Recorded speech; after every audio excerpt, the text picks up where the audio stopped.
Hello and welcome to another Revised Common Lectionary daily reading. My name is Brandon Waite, and these are today's readings. Our first reading for today is Psalm 80.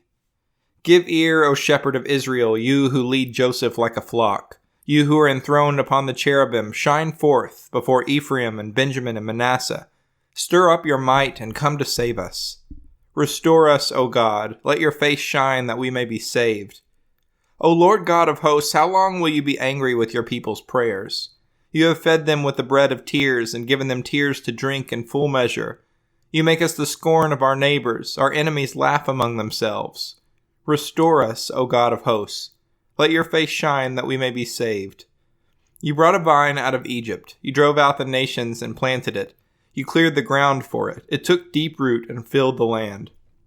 The mountains were covered with its shade, the mighty cedars with its branches. It sent out its branches to the sea and its shoots to the river. Why then have you broken down its walls, so that all who pass along the way may pluck its fruit? The boar from the forest ravages it, and all that move in the field feed upon it. Turn again, O God of hosts. Look down from heaven and see. Have regard for this vine, the stock that your right hand planted. They have burned it with fire, they have cut it down. May they perish at the rebuke of your countenance. But let your hand be upon the one at your right hand, the one whom you made strong for yourself. Then we will never turn back from you. Give us life, and we will call on your name. Restore us, O Lord God of hosts. Let your face shine that we may be saved. Our second reading for today comes from Isaiah chapter 32, verses 9 through 20. Rise up, you women who are at ease. Hear my voice. You complacent daughters, listen to my speech. In little more than a year you will shudder, your complacent ones, for the vintage will fail. The fruit harvest will not come. Tremble, you women who are at ease. Shudder, you complacent ones. Strip and make yourselves bare, and put sackcloth on your loins. Beat your breasts for the pleasant fields, for the fruitful vine, for the soil of my people, growing up in thorns and briars.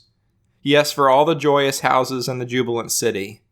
For the palace will be forsaken, the populous city deserted, the hill and the watchtower will become dens forever, the joy of wild asses, a pasture for flocks. Until a spirit from on high is poured out on us, and the wilderness becomes a fruitful field, and the fruitful field is deemed a forest. Then justice will dwell in the wilderness, and righteousness abide in the fruitful field. The effect of righteousness will be peace, and the result of righteousness quietness and trust forever. My people will abide in a peaceful habitation, in secure dwellings and in quiet resting places. The forest will disappear completely, and the city will be utterly laid low. Happy will you be who sow beside every stream, who let the ox and the donkey range freely. Our final reading for today comes from James chapter 3, verses 17 and 18. But the wisdom from above is first pure, then peaceable, gentle, willing to yield, full of mercy and good fruits, without a trace of partiality or hypocrisy. And a harvest of righteousness is sown in peace for those who make peace. This is the word of the Lord. Thanks for listening. I hope you'll return tomorrow for another Revised Common Lectionary daily reading.